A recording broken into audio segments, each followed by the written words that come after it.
بسم اللہ الرحمن الرحیم۔ ترجمہ: اللہ کے نام سے شروع جو نہایت مہربان رحمت والا ہے۔ او كصيب من السماء فيه ظلمات ورعد وبرق يجعلون أصابعهم في آذانهم من الصواعق حذر الموت والله محيط بالكافرين يكاد البرق يخطف أبصارهم كلما أضاء لهم مشوا فيه وإذا أظلم عليهم قاموا ولو شاء الله لذهب بسمعهم وأبصارهم ان اللہ علی کل شیء قدیر۔ ترجمہ: یا ان کی مثال آسمان سے اترنے والی بارش کی طرح ہے جس میں تاریکیاں اور گرج اور چمک ہے۔ یہ زوردار کڑک کی وجہ سے موت کے ڈر سے اپنے کانوں میں انگلیاں ٹھونس رہے ہیں، حالانکہ اللہ کافروں کو گھیرے ہوئے ہے۔ بجلی یوں معلوم ہوتی ہے کہ ان کی نگاہیں اچک کر لے جائے گی۔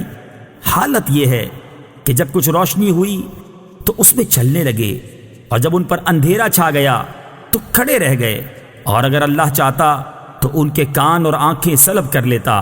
بے شک اللہ ہر شے پر قادر ہے۔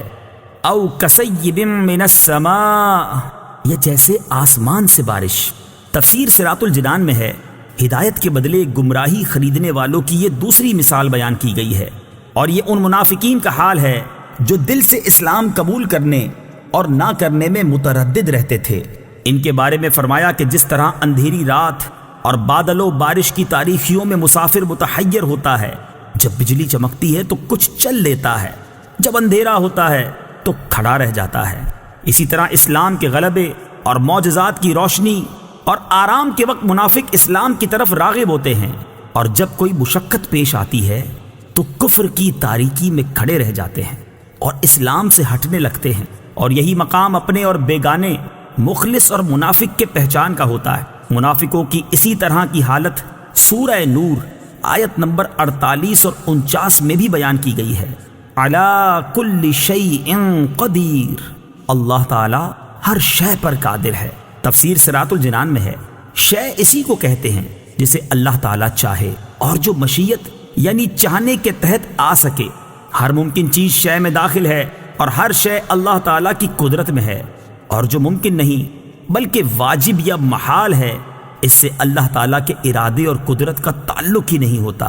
جیسے اللہ تعالیٰ کی ذات و صفات واجب ہیں، اس لیے قدرت کے تحت داخل نہیں۔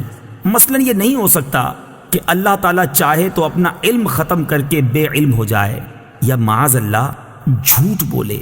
یاد رہے کہ ان چیزوں کا اللہ تعالیٰ کی قدرت کے تحت نہ آنا اس کی قدرت میں نقص و کمی کی وجہ سے نہیں، بلکہ یہ ان چیزوں کا نقص ہے کہ ان میں یہ صلاحیت نہیں کہ اللہ تعالیٰ کی قدرت سے متعلق ہو سکیں۔